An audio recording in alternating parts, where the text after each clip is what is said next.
নমস্কার সকল শ্রোতা বন্ধুরা, আমি উজ্জ্বল আবারও চলে এলাম তোমাদের এই চ্যানেল গল্প বাক্স আমার নিয়ে। বিগত কয়েক সপ্তাহ আমরা তোমাদের জন্য নতুন নতুন গল্প নিয়ে আসতে পারিনি, তার জন্য তোমাদের কাছে আমরা ক্ষমা প্রার্থী। দয়া করে আমাদেরকে ক্ষমা করে দিও আর আমাদের পাশে থেকো। বিশ্ব বাংলা বিরাট গল্প ভাণ্ডার, সেই গল্প ভাণ্ডারের মধ্যে দিয়ে আমরা তোমাদের সামনে তুলে ধরি কিছু বিশেষ গল্প। সেই গল্পগুলির মধ্যে কখনো থাকে ভয়, কখনো থাকে ভালোবাসা, কখনো থাকে আবার রোমাঞ্চকর গ্রাম বাংলার ভৌতিক গল্প। এই সকল প্রকার গল্পগুলিকে শুনতে আমাদের এই চ্যানেল গল্প বাক্স আমারকে সাবস্ক্রাইব করো এবং বেল নোটিফিকেশনটিকে অল করে দাও, যাতে আমাদের গল্প দেওয়ার সাথে সাথে তোমাদের কাছে গল্পগুলি পৌঁছাতে পারে। আজও তেমনই একটি রোমাঞ্চকর গ্রাম বাংলার ভৌতিক গল্প নিয়ে চলে এসেছি তোমাদের এই কাছে। আজকের গল্প রক্ত পিশাচ, দেবব্রত ভট্টাচার্যের কলমে। তাই সবাই হেডফোন লাগিয়ে বসে পড়ো আর গল্পটিকে আরও ভালোভাবে শোনো। আশা করছি তোমাদের সকলের ভালো লাগবে গল্পটি। এই কামনা নিয়ে আজ কথা না বাড়িয়েই চলো আমরা ডাইরেক্ট গল্পে প্রবেশ করি। ভবানীপুর গ্রাম। গ্রামের ঠিক মাঝখানে অষ্টভুজা মা ভবানীর একটি জাগ্রত মন্দির। গ্রামের লোকেদের মতে মা নাকি এখানে স্বয়ং বিরাজ করেন এবং গ্রামের মানুষের বিপদে আপদে মা তাদের রক্ষা করেন। গ্রামের প্রতাপশালী জমিদার রুদ্রমঙ্গল মুখোপাধ্যায় মা ভবানীর একনিষ্ঠ ভক্ত। গ্রামের সকলেই তাকে শ্রদ্ধা করেন এবং ভালোবাসেন। আর ভালোবাসবে নাই বা কেন, তিনিও তো গ্রামের সাধারণ মানুষের বিপদে সব সময় পাশে দাঁড়ান। এভাবে গ্রামের সকলের বেশ ভালোই দিন কাটছিল, কিন্তু এই সুখ বেশি দিন স্থায়ী হল না। গ্রামে আগমন ঘটল এক অঘোর তান্ত্রিকের। ভয়ালো তার চেহারা। সে আস্তানা গাড়ল গ্রামের অদূরে থাকা এক জঙ্গলে। আস্তে আস্তে গ্রামে শুরু হলো এক ভয়াবহ ঘটনা। গ্রামের কুমারী মেয়েরা একের পর এক হারিয়ে যেতে শুরু করল। এরপর একদিন গ্রামের সকলে জমিদার মশাইয়ের কাছে গিয়ে সব ঘটনা খুলে বলল এবং সাহায্য প্রার্থনা করল। জমিদার প্রজাদের এই বিপদের কথা শুনে খুব চিন্তিত হয়ে পড়লেন এবং তার লেঠেলদের আদেশ দিলেন গ্রামে পাহারা বসানোর জন্য। এই পাহারা বসিয়ে জমিদার জানতে পারলেন গ্রামের মেয়েদের এই হারিয়ে যাওয়ার পেছনে সেই অঘোর তান্ত্রিকের হাত রয়েছে। জমিদার এসব শুনে আর সহ্য করতে পারলেন না। সেই রাতেই তার লেঠেল বাহিনী নিয়ে হামলা করল তান্ত্রিকের ডেরায়। সেদিন ছিল অমাবস্যা। জমিদার দেখলেন সে তান্ত্রিক যজ্ঞে বসে আছে আর তার সামনে একটি গাছের সাথে বেঁধে রাখা একটি কুমারী মেয়ে, আর যজ্ঞের আগুনের সামনেই রাখা এক ভয়ালো দর্শন দানবের মূর্তি। এসব দেখে জমিদারের আর বুঝতে বাকি রইল না যে সেই তান্ত্রিক কোনো অপদেবতার উপাসক। এরপর জমিদারের নির্দেশে তার এক লেঠেল সজোরে আঘাত করে সেই তান্ত্রিকের মাথায়। তান্ত্রিক একদমই প্রস্তুত ছিল না এই অতর্কিত হামলার জন্য। এরপর তান্ত্রিকের ওপর ঝাঁপিয়ে পড়ে জমিদারের লেঠেল বাহিনী। নিশ্চিত মৃত্যু হবে বুঝতে পেরে মৃত প্রায় সেই তান্ত্রিক জমিদারকে বলে, ওরে মূর্খ জমিদার, আমি রক্ত পিশাচের উপাসক। আজকের এই বলিটা দিতে পারলে আমি সিদ্ধি লাভ করতে পারতাম, আর তুই আমার সিদ্ধির পথে বাধা দিলি। আমি তোকে অভিশাপ দিচ্ছি, একদিন তোর বংশেরই কেউ আমার প্রভুকে জাগাবে, আর প্রভু তোর বংশ সেই সময় ধ্বংস করবে। এইটুকু বলে তান্ত্রিকের মৃত্যু হয়। জমিদার বেশ ভয় পায় আর মনে মনে মা ভবানীকে স্মরণ করে বলেন, মা, মা গো, মা তুমি রক্ষা করো আমার বংশকে মা। এরপর কেটে যায় বেশ কিছু বছর। জমিদার মশাইও এখন বৃদ্ধ হয়েছেন। এখন তার ছেলে প্রতাপই তার জমিদারি দেখাশোনা করে। প্রতাপও তার পিতার মতোই প্রজাবৎসম জমিদার এবং মা ভবানীর ভক্ত। জমিদার প্রতাপের একটি মেয়ে, তার নাম রায়।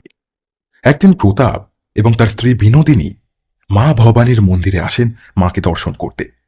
মন্দির থেকে ফেরার পথে তারা মন্দিরের বাইরে একটা ছোট্ট বাচ্চার কান্নার শব্দ শুনতে পায়। এরপর শব্দের উৎস খুঁজতে খুঁজতে তারা মন্দিরের পাশের ঝোপের মধ্যে একটি শিশুকে খুঁজে পায়। আর শিশুটি ছিল একটি কন্যা শিশু। শিশুটির সারা শরীর থেকে অদ্ভুত এক জ্যোতি বের হচ্ছিল, আর মুখে ছিল অদ্ভুত এক মায়া। তাঁর কান্নায় জমিদার স্ত্রী বিনোদিনীর খুব মায়া হয় এবং তিনি শিশুটিকে নিজের কোলে নিয়ে পরম স্নেহে আদর করতে থাকে। এরপর জমিদার গিন্নি এবং জমিদার মশাই শিশুটিকে মায়ের আশীর্বাদ মনে করে নিজেদের বাড়িতে নিয়ে আসেন এবং সবাইকে সব ঘটনা খুলে বলেন। সবকিছু শুনে জমিদার রুদ্রমঙ্গল সবাইকে বলেন, এ নিশ্চয়ই মায়ের ইচ্ছে। মাই হয়তো চান এই শিশুটি আমাদের বাড়িতেই থাকুক, তাই হয়তো সারা গ্রামে এত মানুষ থাকতে তোমরাই একে খুঁজে পেলে। অতঃপর তিনি বলেন, এই শিশু আজ থেকে এই বাড়িতেই থাকবে আর এই বংশের কন্যার পরিচয়েই বড় হবে, এবং তিনি শিশুটির নাম রাখলেন শিবানী। শিবানীকে পেয়ে সকলে খুশি হলেও খুশি হতে পারল না শুধু 5 বছরের রায়। সে যেন কোনোভাবেই মেনে নিতে পারছিল না শিবানীকে। জমিদার বাড়ির সকলে নিজেদের বংশের মেয়ের মতোই শিবানীকে ভালোবাসলেও রায় শিবানীকে পছন্দ করত না। সকলে ভাবল হয়তো ছোট বলে রায় এমন ব্যবহার করছে, বড় হলে আস্তে আস্তে সব ঠিক হয়ে যাবে। কিন্তু বড় হওয়ার পর থেকে এই অপছন্দটা আরো বেড়ে গেল। তফাৎ শুধু এটুকুই, আগে শিবানীর প্রতি এই বিরক্তিটা রায় সবার সামনে প্রকাশ করে ফেলত, কিন্তু এখন আর সে সবার সামনে প্রকাশ করে না। সবার সামনে রায় শিবানীকে ভালোবাসে দেখালেও সবার আড়ালে সে শিবানীকে একদমই পছন্দ করত না। আর এই বিষয়টা শিবানী খুব ভালো করেই বোঝে। কিন্তু শিবানী এর সম্পূর্ণ বিপরীত। ধীর স্থির শান্ত স্বভাবের মেয়ে শিবানী।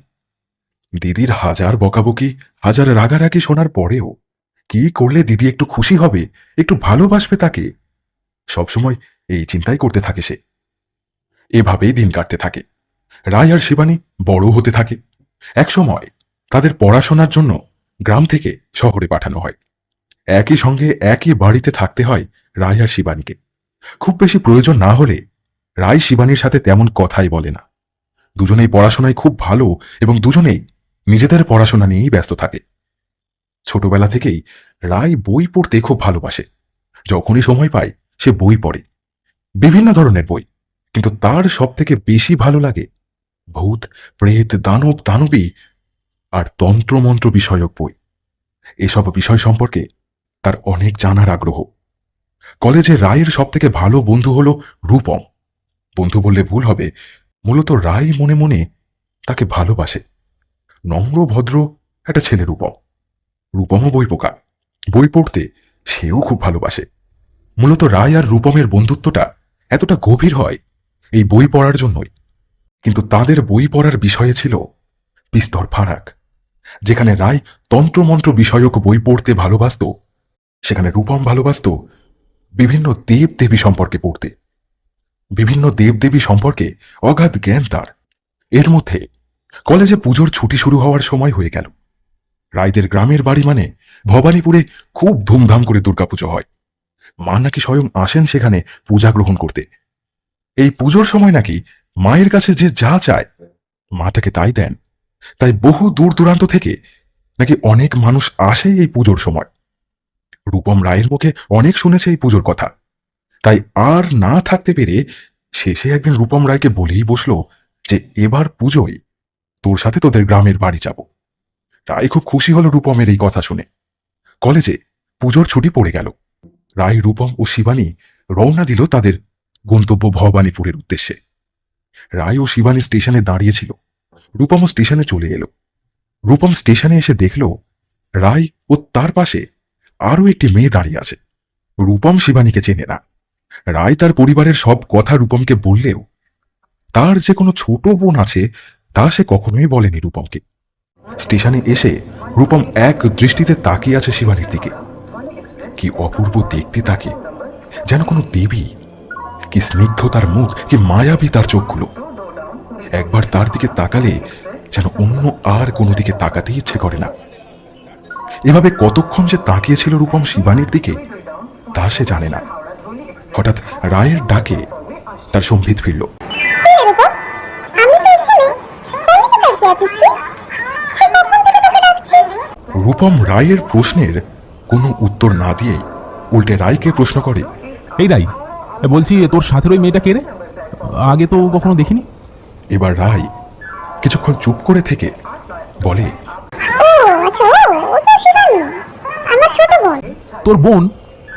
তোর যে কোনো বোন আছে কই? তুই তো আগে কখনো বলিসনি আমায়। তুই তোর পরিবারের সবার কথা বললেও তোর যে কোনো ছোট বোনও আছে তার কথা আগে বলিসনি কেন আমায়? এবার রায় কি বলবে ভাবতে থাকে, হঠাৎই তাদের ট্রেন চলে আসে আর রায় কথা এড়োনোর জন্য তাড়াহুড়ো করে ট্রেনে উঠতে থাকে।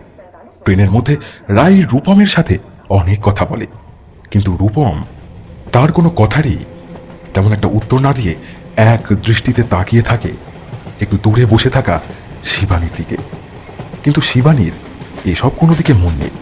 সে ট্রেনের জানালা দিয়ে বাইরে তাকিয়ে আছে। কোনো ছোট্ট বাচ্চা যেমন মুগ্ধতা নিয়ে বাইরে তাকিয়ে থাকে, শিবানীও তেমনি ছোট্ট কোনো বাচ্চার মতো এক রাস মুগ্ধতা নিয়ে জানালার বাইরে তাকিয়ে আছে। এভাবেই একসময় ট্রেন এসে থামে ভবানীপুর স্টেশনে। খুব বড় স্টেশন নয় ভবানীপুর। ট্রেন থেকে নামার পর তারা একটা ভ্যানে উঠে রায়দের বাড়ির উদ্দেশ্যে রওনা হয়। ছবির মতো একটি গ্রাম ভবানীপুর। সুজলা সফলা শস্য শ্যামলা একটি গ্রাম। গ্রামের দুপাশে ফসলি জমি, মাঝখান থেকে রাস্তা। রায়ের মুখে অনেক শুনেছে তাদের গ্রামের কথা, আর আজ নিজের চোখে রূপম দেখেও নিল। সত্যি অপূর্ব একটি গ্রাম এই ভবানীপুর। মা ভবানী যেন দুহাত তুলে আশীর্বাদ করে ভরিয়ে তুলেছে এই গ্রামকে। এভাবেই চারপাশের প্রকৃতি দেখতে দেখতে তাদের ভ্যানটা জমিদার বাড়ির সামনে এসে দাঁড়ায়। রূপম ভ্যান থেকে নেমে বেশ কিছুক্ষণ তাকিয়ে থাকে বাড়িটির দিকে। বেশ বড় এবং পুরনো জমিদার বাড়ি। রূপমকে এভাবে দাঁড়িয়ে থাকতে দেখে রায় রূপমকে বলে, এই রূপম, এভাবে বাইরেই থাকবি নাকি আমাদের সাথে ভেতরেও যাবি? হ্যাঁ, চল চল।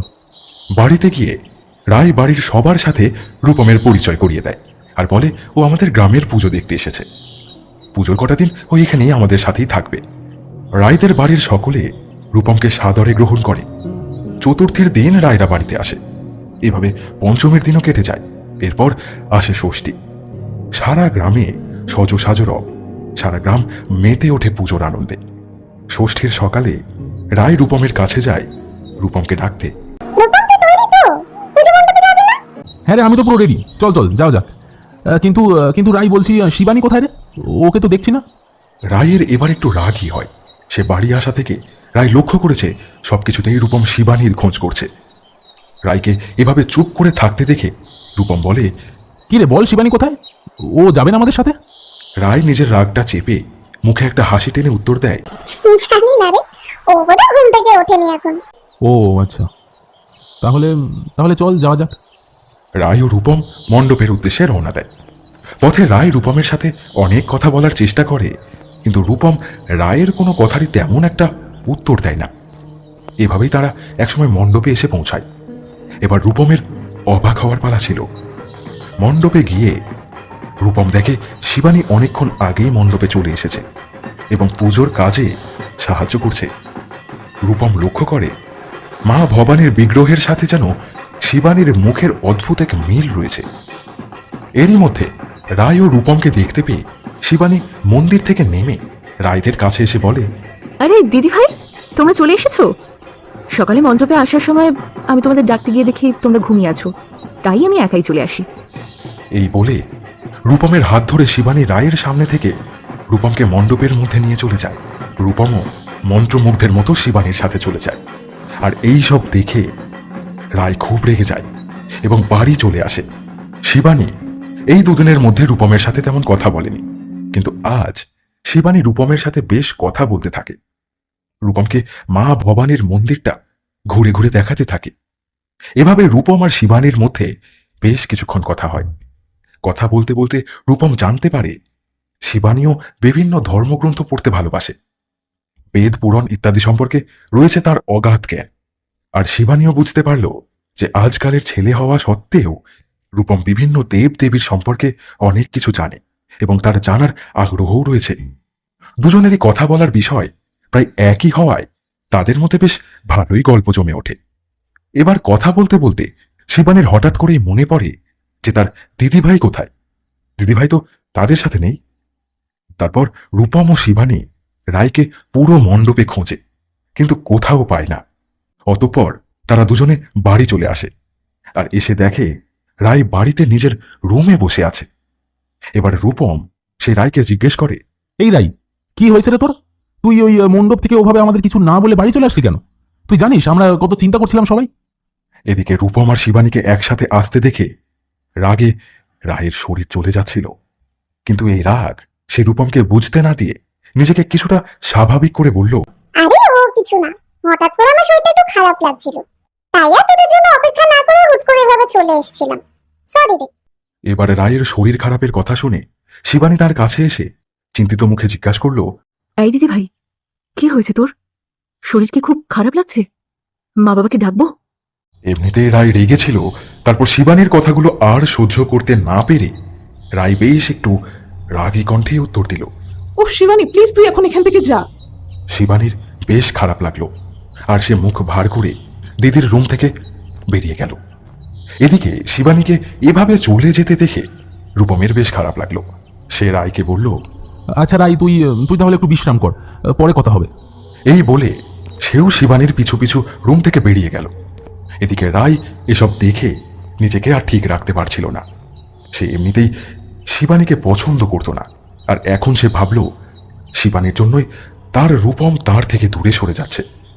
আর এবার রায় মনে মনে ভাবতে লাগলো এই শিবানীর কিছু তো একটা করতেই হবে। এভাবেই ষষ্ঠীর দিন কেটে গেল। সপ্তমীর দিন এলো। সপ্তমীর দিনেই মা মণ্ডপে পূজিত হন। মায়ের বিগ্রহে প্রাণ প্রতিষ্ঠা করা হয়। ভবানীপুরের লোকেদের মতে এই দিনে নাকি মায়ের কাছে যদি কেউ শুদ্ধ মনে কিছু চায় তাহলে মা তাকে খালি হাতে ফেরায় না। ষষ্ঠীর দিন রাতের বেলা শিবানীর সাথে কথা বলার সময় শিবানী রূপমকে বলে, কাল তো সপ্তমী, কাল আমি প্রতিবারের মতোই অনেক সকালে যাব মণ্ডপে। কেন, কালকে কি এখানে বিশেষ কিছু হয় নাকি?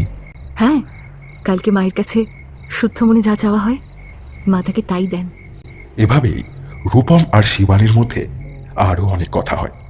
এভাবে কথা প্রসঙ্গে রূপম শিবানীকে বলে কাল সকালে মণ্ডপে যাওয়ার সময় শিবানী যেন রূপমকে ডেকে তার সাথে নিয়ে যায়। যথারীতি পরের দিন সকালে রূপম শিবানীর সাথে খুব সকালে মণ্ডপে চলে আসে। আর একটু বেলার দিকে রায় রূপমের রুমে রূপমকে ডাকতে গিয়ে আর পায় না।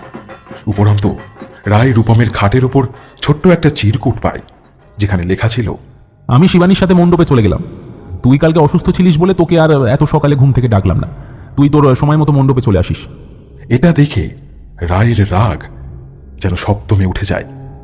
রায় রাগে ফুঁসতে ফুঁসতে মণ্ডপের দিকে রওনা দেয়।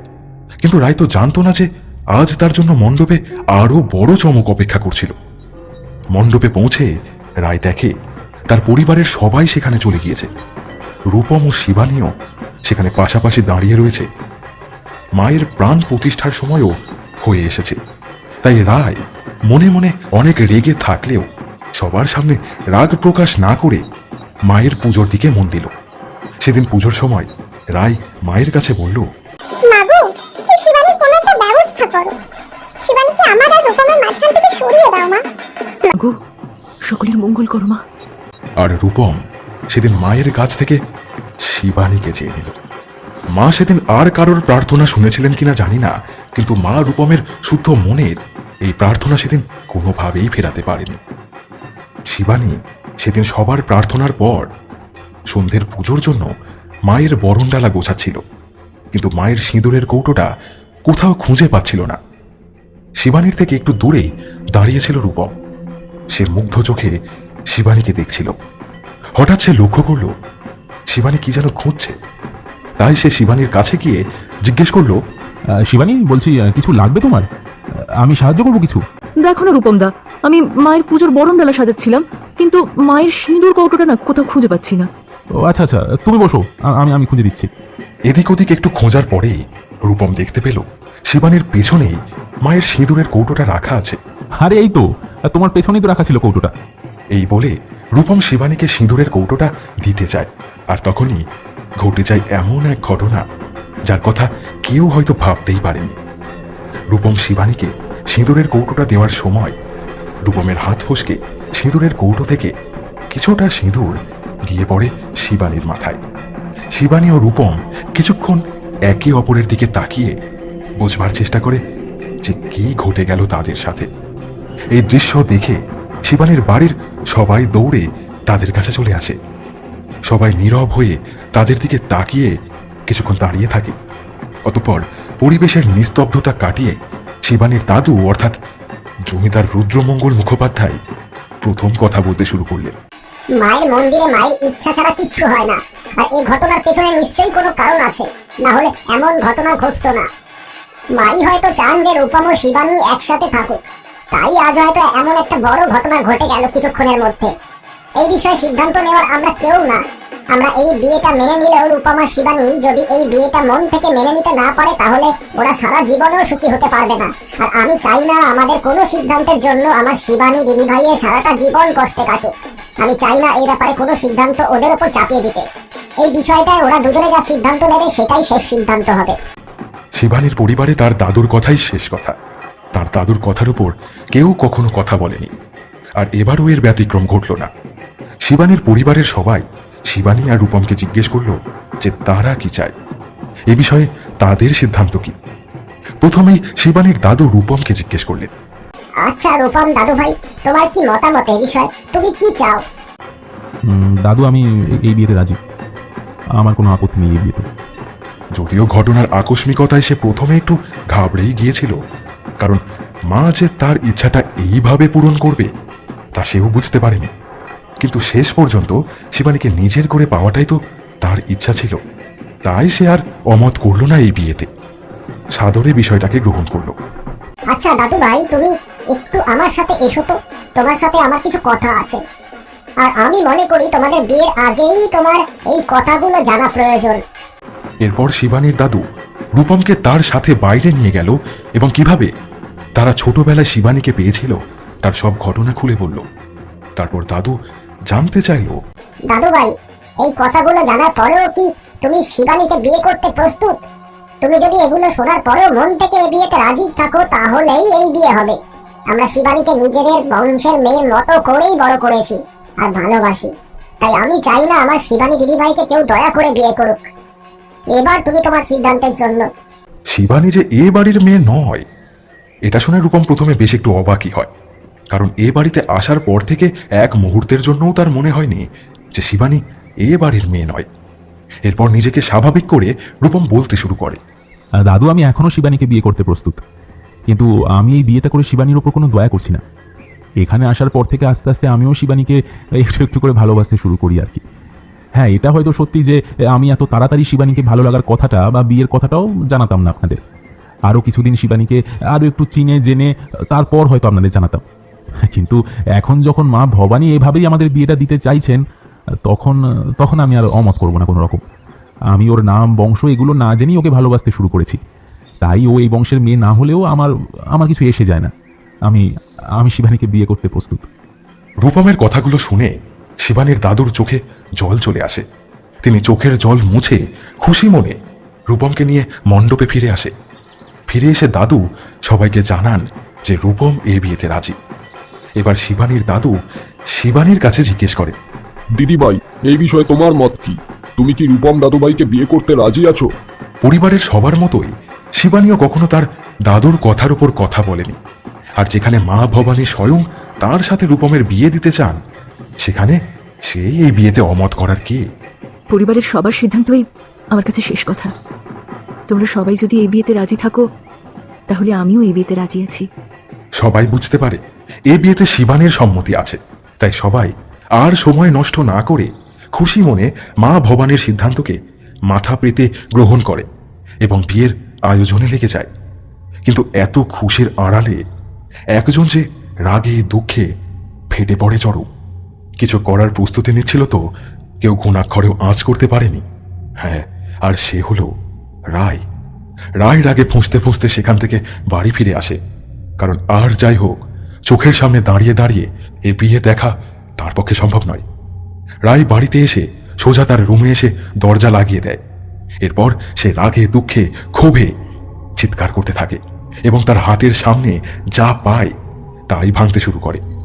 রায় বলতে থাকে, মা ভবানী, আমার কি দোষ ছিল যে তোমার কাছে এতবার করে রূপমকে চাইবার পরেও তুমি আমার রূপমকে আমার হতে দিলে না? সে ছোট্টবেলায় শিবানী আমাদের বাড়ি আসার পর থেকে আমার সবকিছু ভাগ হতে শুরু করলো। আমি অনেক সহ্য করেছি আর মুখ বুজে সব মেনেও নিয়েছি, কিন্তু আজ শিবানী যা করলো তা আমি কখনোই মানতে পারবো না।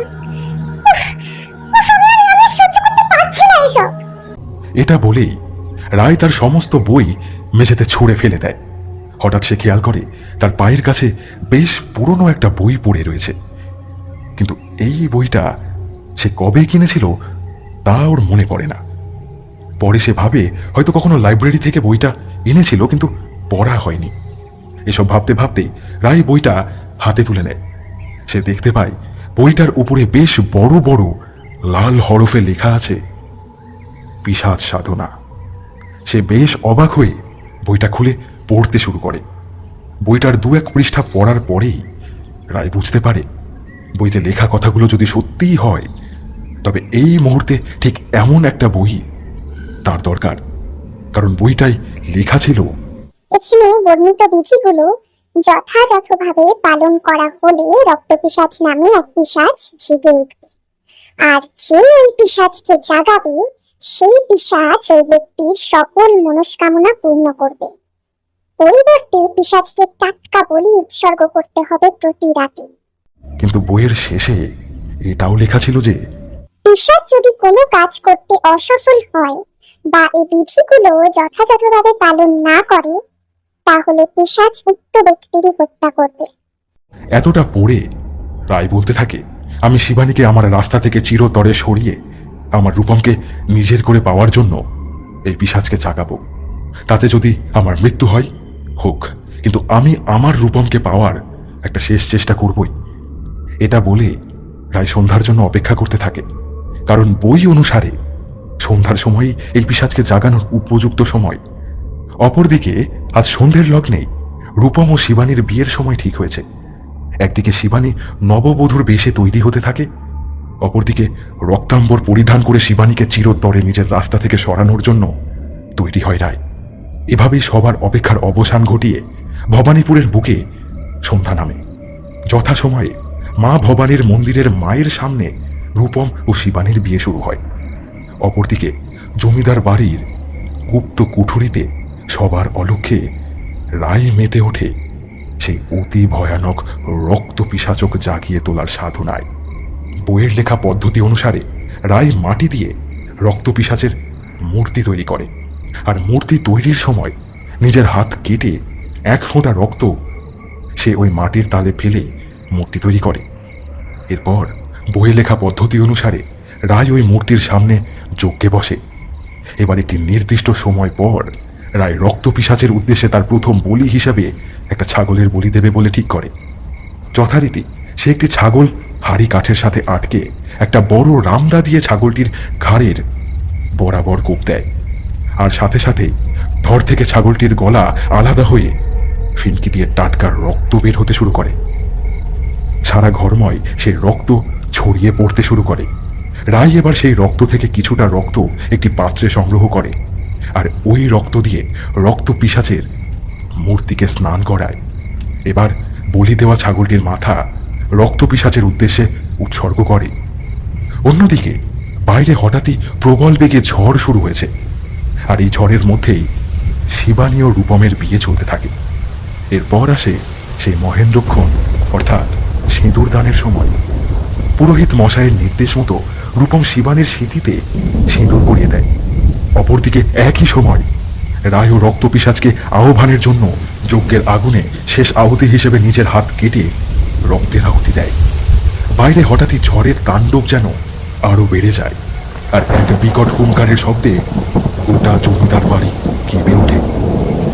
রায়ের আর বুঝতে বাকি থাকে না যে তার অপেক্ষার অবসান ঘটিয়ে জেগে উঠেছে সেই মহারক্ত পিশাচ। হঠাৎই সারা গ্রাম একসাথে অন্ধকার হয়ে যায়। রায় যে কুঠুরিতে বসে সাধনা করছিল সেই কুঠিরও অন্ধকার হয়ে যায়। সেখানে তখন আলোর উৎস বলতে অবশিষ্ট থাকে প্রায় নিভে যাওয়া যজ্ঞের আগুন। আর সেই নিভু নিভু আলোতেই রায় দেখতে পায় এক ভয়ালো দর্শন দানবীয় এক মূর্তি তার সামনে দাঁড়িয়ে আছে। সেই মূর্তির মুখ থেকে বেরিয়ে আসছে এক জান্তব গুঙ্গু শব্দ। এবার সেই মূর্তি এদিক ওদিক ঘাড় ঘুরিয়ে কি যেন একটু দেখে নিল। তারপর একটা বিকট গর্জন করতে করতে রায়ের উদ্দেশ্যে বলতে লাগলো, আমার ভোগ কোথায়? তাড়াতাড়ি তাড়াতাড়ি আমার ভোগ দে, না হলে আমি তোকে আমার ভোগ হিসেবে ছিঁড়ে খাবো। এটুকু বলেই মূর্তিটি রাগে ফুঁসতে ফুঁসতে সেই বিকট জান্তব্য শব্দে চিৎকার করতে লাগলো। এবার রায় আর দেরি না করে ভয়ে কাঁপতে কাঁপতে তার সাথে আনা দ্বিতীয় ছাগলটিকে সে পিশাচের সামনে এগিয়ে দিয়ে বলতে লাগলো, প্রভু, আজ আপনার ভোগ হিসেবে এইটুকু জোগাড় করতে পেরেছি, এটাকে ভোগ হিসেবে গ্রহণ করুন। রক্তপিশাচ আর এক মুহূর্তও দেরি না করে সে ছাগলটাকে রায়ের হাত থেকে প্রায় ছিনিয়ে নিয়ে গেল আর এক টানে ছাগলটির মাথা ধড় আলাদা করে দিল। তার রক্ত শুষে খেতে লাগলো। এসব চোখের সামনে দেখে ভয়ে রায়ের প্রায় অজ্ঞান হয়ে যাওয়ার মতো অবস্থা, কিন্তু বহু কষ্টে রায় নিজেকে সামলে চোখ খুলে রাখার চেষ্টা করল। কারণ রায়ের লেখা ছিল, চোখের সামনে যাই হয়ে যাক সাধকের অজ্ঞান হওয়া চলবে না। সাধক যদি অজ্ঞান হয়ে যায় তাহলে তার পরিণাম ভয়াবহ হবে। ইতিমধ্যে রক্তপিশাচের ভোগ গ্রহণ শেষ হয়েছে। এবার সে আবার সেই জান্তব্য স্বরে রায়কে জিজ্ঞেস করল, কেন ডেকেছিস আমাকে? আমাকে কি করতে হবে বল। এবার রায় মনে একটু সাহস এনে কাঁপা কাঁপা স্বরে বলতে শুরু করে, শিবানী নামে আমার এক বোন আছে। ছোট থেকে সে আমার সব জিনিসের ভাগ নিয়ে এসছে। আমি সবকিছুই মেনে নিয়েছিলাম, কিন্তু আমি যাকে ভালোবাসি শিবানী এবার তাকেও আমার কাছ থেকে কেড়ে নিয়েছে। আমি আর সহ্য করতে পারছিলাম না। এবার শিবানীকে রাস্তা থেকে সরিয়ে ফেলার সময় হয়ে এসেছে। প্রভু, শিবানীকে আমার রাস্তা থেকে, আমার জীবন থেকে আজীবনের জন্য সরিয়ে রূপমকে আবার নিজের করে পেতে আমাকে সাহায্য করুন। আপনার এই উপাসকের ইচ্ছে আপনি পূরণ করুন প্রভু। এই তুচ্ছ কাজের জন্য তুই আমায় আহ্বান করেছিস? আচ্ছা আচ্ছা, ঠিক আছে, তোর ইচ্ছে পূরণ হবে। আমি নিজে তোর পথের কাঁটাকে সরিয়ে তোর ভালোবাসা তোর কাছে ফিরিয়ে দেব। কিন্তু কিন্তু তার জন্য প্রতিদিন প্রতিদিন তোকে একটা করে মানুষকে আমার ভোগ হিসেবে উৎসর্গ করতে হবে। কিন্তু তুই যদি আমার ভোগ জোগাড় করতে না পারিস তবে সেদিন আমি তোকেই আমার ভোগ হিসেবে ছিঁড়ে খাবো। পিশাচের কথা শুনে রায়ের মুখে একটু ভয় আর চিন্তার ছাপ দেখা দেয়। অন্যদিকে এই প্রবল দুর্যোগের মধ্যে দিয়ে রূপম আর শিবানীর বিয়ে সুসম্পন্ন হয়। বাড়ির সকলেই আজ অনেক খুশি, কিন্তু এত খুশির মধ্যেও শিবানী কেন যেন খুশি হতে পারছে না। তার মনের মধ্যে কেউ যেন বারবার বলে চলেছে, শিবানী, প্রস্তুত হও, কোনো বড় বিপদ আসতে চলেছে। রায় ওই দিনের মতো রক্তপিশাচের ক্ষুধা নিবারণ করে সকলের বাড়ি ফেরার আগেই গুপ্ত কুঠুর থেকে বেরিয়ে এসেছিল। ঘরে এসে সে একা একা ভাবতে থাকে, এত নিষ্ঠুর তো সে ছিল না। কিভাবে সে এত নিষ্ঠুর হয়ে গেল? রায় মনে মনে বলতে থাকে, আমি কি রক্তপিশাচকে জাগিয়ে কোনো বড় ভুল করে ফেললাম? না, এখন আর ভুল ঠিক ভেবে কোনো লাভ নেই, কারণ এখন এ পিশাচকে আটকানোর ক্ষমতা রায়ের নেই। রক্তপিশাচ এখন তার কাজ শেষ করে তবেই শান্ত হবে। এবার রায়ের বাড়ির সকলেই আস্তে আস্তে বাড়ি ফিরতে শুরু করে, আর সবার শেষে রায়ের চোখের সামনে একসাথে বাড়ি ফেরে শিবানী ও রূপম। শিবানীকে নতুন বউয়ের বেশে রূপমের পাশে দাঁড়িয়ে থাকতে দেখে রায়ের রাগটা যেন আবার ফিরে আসে।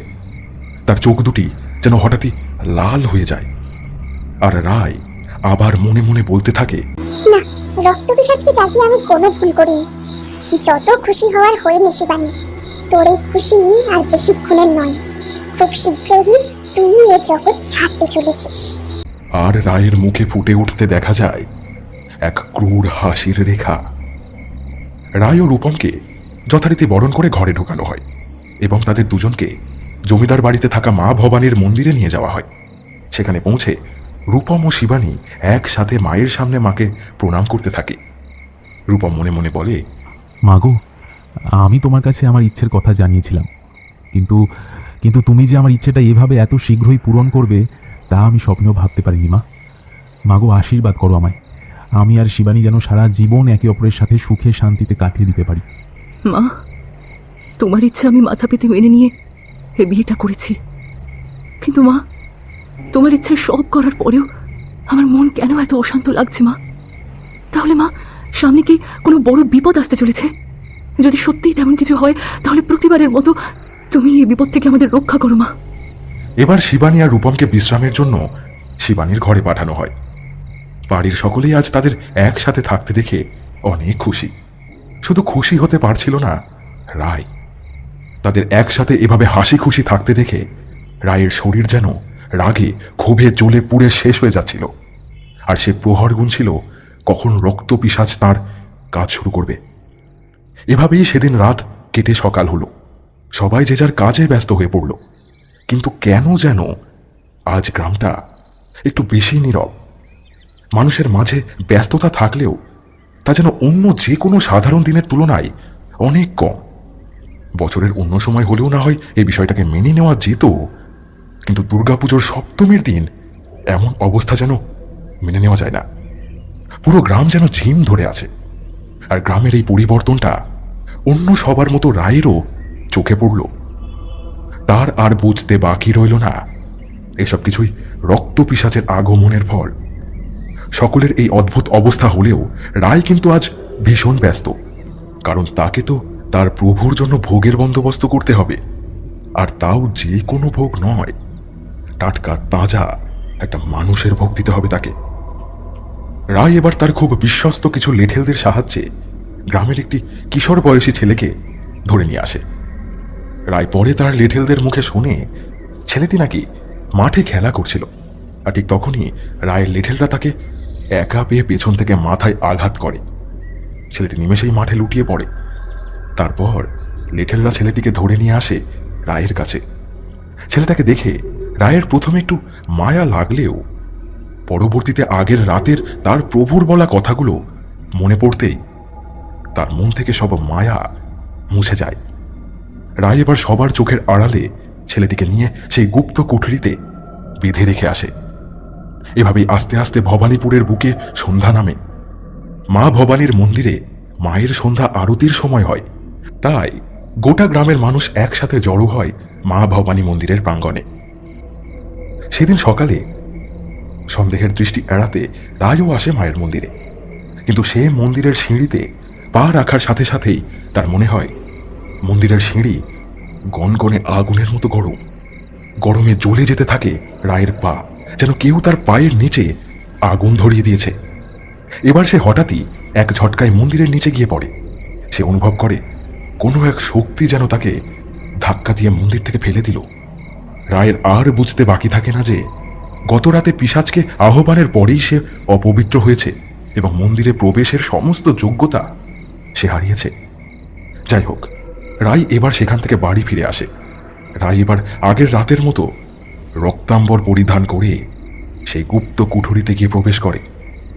এবার সে রক্ত পিশাচের উদ্দেশ্যে বলতে থাকে, প্রভু, কোথায় আপনি? আপনার ভিত্ত আপনাকে ডাকছে, দয়া করে দেখা দিন। এবার সেই আগের দিনের মতোই ঘরটা একটা জান্তপ গোগো শব্দে ভরে ওঠে, আর রায়ের নাকে এসে ধাক্কা মারে এক বিকট পচা গন্ধ। রায় দেখতে পায় তার সামনে আস্তে আস্তে এক ভয়ালো মূর্তি প্রকট হচ্ছে। রায় বুঝতে পারে রক্ত পিশাচ এসে গিয়েছে। এবার আস্তে আস্তে সেই ভয়ালো মূর্তি তীব্র জান্তব গর্জন করে বলতে থাকে, কোথায় আমার ভোগ? কোথায় আমার ভোগ দে, না হলে আমি কিন্তু তাকেই আমার শিকার বানিয়ে নেব। রায় ভয় পেয়ে দ্রুত উঠে তার থেকে একটু দূরে হাত পা বেঁধে ফেলে রাখা ছেলেটিকে টানতে টানতে তার প্রভুর সামনে নিয়ে গিয়ে বলে, এই যে প্রভু, আপনার কথা মতোই আপনার ভোগের ব্যবস্থা করেছি। পিশাচ এবার আর দেরি না করে ছেলেটিকে নিজের কাছে নিয়ে গিয়ে এক টানে তার থর থেকে মাথাটা আলাদা করে ফেলে, আর তার শরীর থেকে সব রক্ত শুষে নিতে থাকে, আর ছেলেটির মাথাটা ঘরের মেঝেতে ছুঁড়ে ফেলে দেয়। রায় দেখতে থাকে একটু আগের জীবন্ত ছেলেটা এখন মৃত। তার প্রাণহীন মাথাটা এখন রায়ের সামনে এসে পড়ে রয়েছে, আর অদূরেই এক ভয়ালো দর্শন পিশাচ তার দেহ থেকে ছিঁড়ে খুবলে কাঁচা মাংস খাচ্ছে এক অনাবিল আনন্দে। এসব দেখে রায়ের গাটা মুহূর্তেই গুলিয়ে ওঠে। সে অনেক কষ্টে নিজেকে সামলাতে থাকে আর মনে মনে ভাবতে থাকে আর কিছুদিনের মধ্যেই শিবানীও ঠিক একই অবস্থা হবে। আর এসব ভাবতে ভাবতেই রায়ের মন ভরে ওঠে এক পৈশাচিক আনন্দে। ইতিমধ্যেই রক্ত পিশাচের ক্ষুধা নিবারণ হয়। এবার পরম তৃপ্তিতে মাংসের শেষ অংশটুকু চিবোতে চিবোতে রক্ত পিশাচ সেই জান্তব গড় গড় শব্দে বলতে থাকে, অনেকদিন পর টাটকা মানুষের মাংস খেয়ে মনটা তৃপ্ত হলো। প্রভু, আমি তো আপনার কথা মতো যথাযথ ভোগের ব্যবস্থা করেছি, কিন্তু আমার মনোবাসনা কবে পূরণ হবে প্রভু? হবে হবে, তোর মনোবাসনা পূরণ হবে। আর আর রাত থেকেই তুই তার প্রমাণ পাবি। রায়ের মুখেও এবার হাসির রেখা দেখা দেয়। রায় সব কাজ শেষ করে সকলের বাড়ি ফেরার আগে গুপ্ত কুঠিরি থেকে নিজের রুমে ফিরে আসে। যথারীতি বাড়ির সকলেও আস্তে আস্তে বাড়িতে ফিরে আসে। এভাবে রাতের খাবারের সময় চলে আসে। বাড়ির সকলে একসাথে খেতে বসে, কিন্তু রূপম আসেনি এখনো। তাই শিবানীর মা বিনোদিনী দেবী শিবানীকে জিজ্ঞেস করেন, এই শিবানী, রূপম কোথায় রে? এখনো খেতে এলো না কেন? শরীর ঠিক আছে তোর? হ্যাঁ মা, শরীর তো দেখলাম ঠিকই আছে, কিন্তু এখনো খেতে এলো না কেন বুঝলাম না। আচ্ছা দাঁড়াও মা, আমি দেখে আসছি। এই বলে শিবানী যখনই খাওয়া ছেড়ে উঠতে গেল তখনই রূপম হাজির হলো। শিবানী রূপমের বসার জন্য তার পাশের জায়গাটা ফাঁকাই রেখেছিল, কিন্তু রূপম সেখানে না বসে সকলকে এক প্রকার অবাকই করে দিয়ে রায়ের পাশের জায়গাটাই বসলো। বসতে বসতে রূপম বলতে লাগলো, ওই একটু আকাশ দেখছিলাম, তাই খেতে আসতে আজ একটু দেরি হয়ে গেল। রূপমের এমন আচরণের কারণ কেউই বুঝতে পারল না। তার এমন আচরণে সকলে বেশ একটু অবাক হলেও মুখে কিছুই বলল না। কিন্তু রূপমের এমন আচরণের কারণ আর কেউ বুঝতে না পারলেও রায় ঠিকই বুঝতে পারল। রায় বুঝতে পারল রক্তপিশাচ তার কথা মতো কাজ শুরু করে দিয়েছে। এভাবেই খাওয়া শেষ করে যে যার রুমে চলে গেল। রূপম ও শিবানীও তাদের রুমে গেল, কিন্তু আজ যেন রূপমকে একটু অন্যরকম লাগছে শিবানী। কারণ অন্যদিন রূপম খাওয়া দাওয়ার পর রুমে এসে শিবানীর সাথে বেশ কিছুক্ষণ গল্প করে, বিভিন্ন কিছু জিজ্ঞেস করে শিবানীকে, কিন্তু আজ তার কিছুই হলো না। উপরন্তু শিবানীকে অবাক করে দিয়ে রূপম খাটে উঠে শিবানীর উল্টো দিকে মুখ করে শুয়ে পড়ল। রূপমের এমন আচরণে এবার শিবানী বেশ অবাক হয়েই জিজ্ঞাসা করল, কি গো, তোমার শরীর ঠিক আছে তো? তুমি আজ একটা কথাও বললে না যে আমার সাথে, আবার উল্টো দিকে মুখ করে শুয়েও পড়লে, বিষয় কি?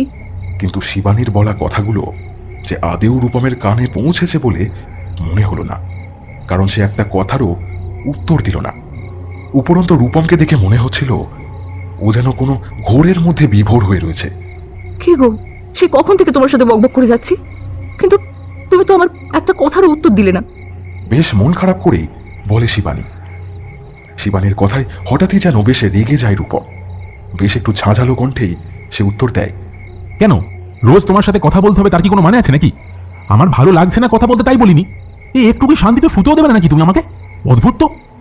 শিবানীর বেশ খারাপ লাগে রূপমের কথায়। চোখের কোণ বেয়ে হয়তো দুফোঁটা জলও গড়িয়ে পড়ে। প্রায় কাঁদো কাঁদো কণ্ঠেই সে বলে, আমি তো এমনি জিজ্ঞেস করেছিলাম যে কথা বলছো না কেন, এতে তুমি এতটা রাগ করবে জানলে আমি বলতাম না। এবার রূপমের যেন সহ্যের বাঁধ ভেঙে গেল। সে এক প্রকার চেঁচিয়ে বলতে লাগলো, না, তুমি হয়তো চাওই না যে আজ আমি এই ঘরে থাকি, তাই জন্যই সেই তখন থেকে আমাকে জ্বালিয়ে যাচ্ছ তুমি। আচ্ছা, তোমার ঘরেই তুমিই থাকো, আমি বাইরে যাচ্ছি। এই বলে রূপম রাগ করে ঘর থেকে বেরিয়ে বাইরের দিকে চলে গেল। রায় দরজার পাশ থেকে এসব দেখছিল। রূপমের হঠাৎ এমন চেঁচামেচি শুনে নিজের রুম থেকে বেরিয়ে এসেছিল রায়। তারপর শিবানীর ঘরে কি ঘটছে শোনার জন্য শিবানীর ঘরের দরজায় কান পেতে শুনছিল রায়। একটু পরেই সমস্ত ঘটনাটা বুঝতে পেরে রায়ের মনটা আনন্দে ভরে ওঠে। আবার রূপম শিবানীর রুম থেকে বের হওয়ার আগেই সেখান থেকে সরে যায় রায়। রূপম এবার আবার ছাদে গিয়ে দাঁড়ায় খোলা আকাশের নিচে। শিবানীর সাথে করা একটু আগের ব্যবহারে তার নিজের এবার একটু খারাপ লাগতে শুরু করে। রূপম ভাবতে থাকে সে কেনই বা হঠাৎই এত রেগে গেল, আর কেনই বা শিবানীর ওপর অকারণে চেঁচালো। সত্যি তো শিবানীর তো কোনো দোষ ছিল না, সে তো স্বাভাবিকভাবেই তার সাথে কথা বলছিল। তাহলে হঠাৎই কেন এত রেগে গেল রূপম? এসবই ভাবতে থাকে সে। এবার রূপম তার পিঠে কার যেন হাতের স্পর্শ অনুভব করল। পিছন ফিরে তাকাতেই সে দেখল রায় কখন যেন তার পেছনে এসে দাঁড়িয়ে। কিরে, কি হয়েছে তোর? তোকে দেখলাম এত রাতে ছাদের দিকে আসতে। তাই কি হয়েছে জানার জন্য আমিও ছাদে চলে এলাম। জানি না রে কি হয়েছে আমার, হঠাৎই আমি শিবানীর ওপর রেগে গেলাম কেন সত্যিই বুঝতে পারলাম না। রূপমের শিবানীর জন্য খারাপ লাগছে দেখে রায় এবার রেগে গেল, কিন্তু নিজের রাগ নিয়ন্ত্রণ করে রায় জবাব দিল, আরে নিশ্চয়ই শিবানীর কোনো ভুল ছিল, না হলে তুই বা শুধু শুধু রেগে যাবি কেন? শিবানী ছোটবেলা থেকেই এমন। ও ছোটবেলা থেকেই আমি যেগুলো অপছন্দ করতাম সেইগুলোই বেশি করে করতো। আজও হয়তো ও তেমন কিছু করেছে, আর তাই তুইও আজ রেগে গিয়েছিস। কই, শিবানীকে তো কখনো তোর অপছন্দের কিছু করতে দেখিনি, আর আর আজও ওর কোনো দোষ ছিল না রে। আমি শুধু শুধু ওর ওপর হঠাৎ করে রেগে গেলাম, কিন্তু কেন রাখলাম সেটাই বুঝতে পারছি না। না না, শিবানীর কাছে আমাকে আজকের ব্যবহারের জন্য ক্ষমা চাইতেই হবে। আচ্ছা তুই তুই তুই থাক এখানে, আমি শিবানীর কাছে গেলাম। এটুকু বলেই এক প্রকার হন্তদন্ত হয়েই ছাদ থেকে নিচে চলে গেল রূপম। রায়কে কিছু বলবার সুযোগ পর্যন্ত দিল না। রায় আবার রাগে গজগজ করতে করতে ভাবতে থাকে, এমনটা তো হওয়ার কথা ছিল না। এদিকে রূপম নিজের ভুল বুঝতে পেরে শিবানীর কাছে যায় ক্ষমা চাইতে। শিবানীর ঘরের সামনে আসতেই রূপম বুঝতে পারে যে শিবানী ঘরে একলা বসে কাঁদছে। রূপমের বেশ খারাপ লাগে। এবার সে শিবানীর ঘরে ঢুকে শিবানীর মাথায় আলতো করে হাত রাখে। শিবানী এমন হঠাৎ করে স্পর্শ পেয়ে মুখ তুলে দেখে রূপম দাঁড়িয়ে আছে। রূপমকে দেখে কাঁদতে কাঁদতে শিবানীর চোখ লাল হয়ে গিয়েছে এবং তখনও সে কেঁদেই চলেছে।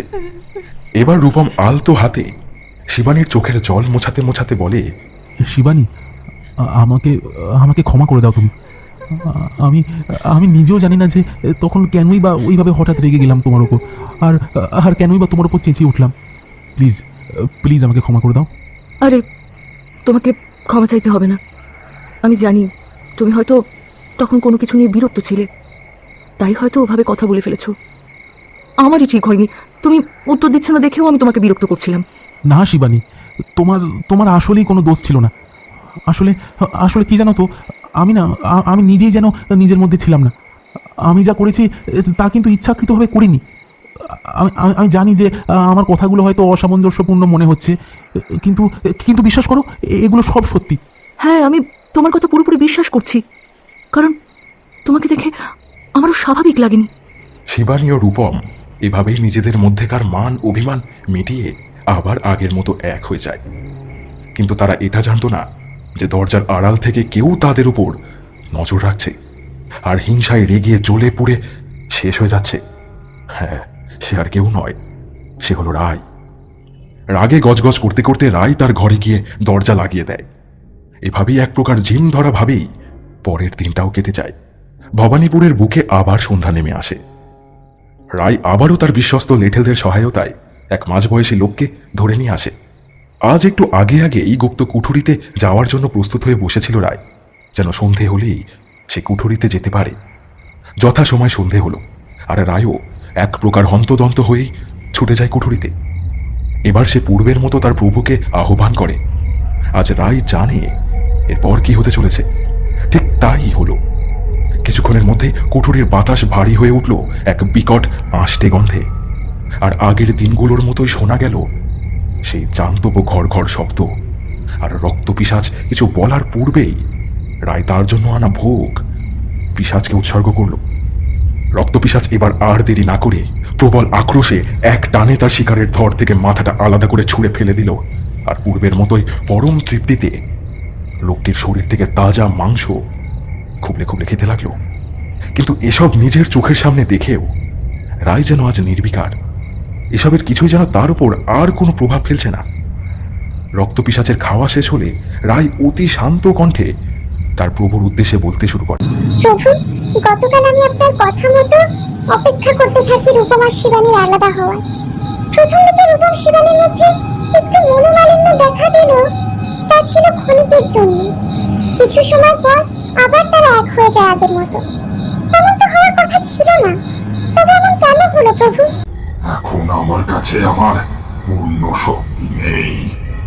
সামনের অমাবস্যা তিথিতে তোকে নিজের হাতে আমার উদ্দেশ্যে একটি নরবলি দিতে হবে। তারপর সেই বলির রক্তে আমাকে অভিষেক করাতে হবে। তবেই আমি আমার পূর্ণ শক্তি ফিরে পাবো। ততদিন অব্দি রূপমকে পূর্ণ রূপে আমি বশীভূত করতে পারবো না, আর তুইও ততদিন পূর্ণ রূপে রূপমকে নিজের করে পাবি না। সামনের অমাবস্যা পর্যন্ত তোকে প্রতিদিন আমার ভোগের বন্দোবস্ত করতে হবে।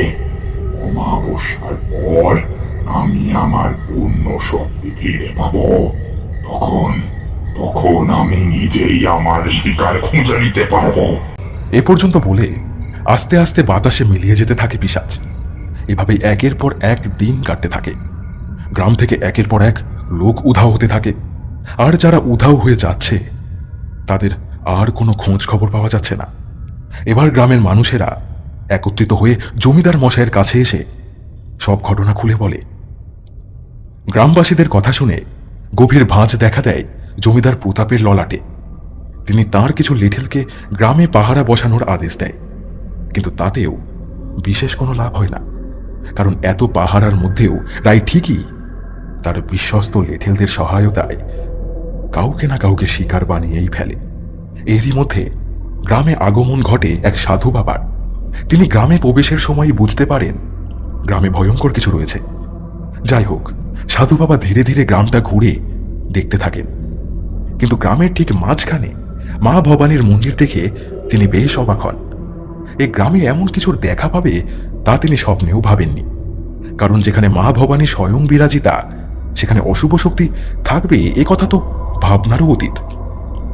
এবার এই গ্রামে যে ভয়ঙ্কর কিছু ছায়া পড়েছে এ কথাও অস্বীকার করার কোনো উপায় নেই।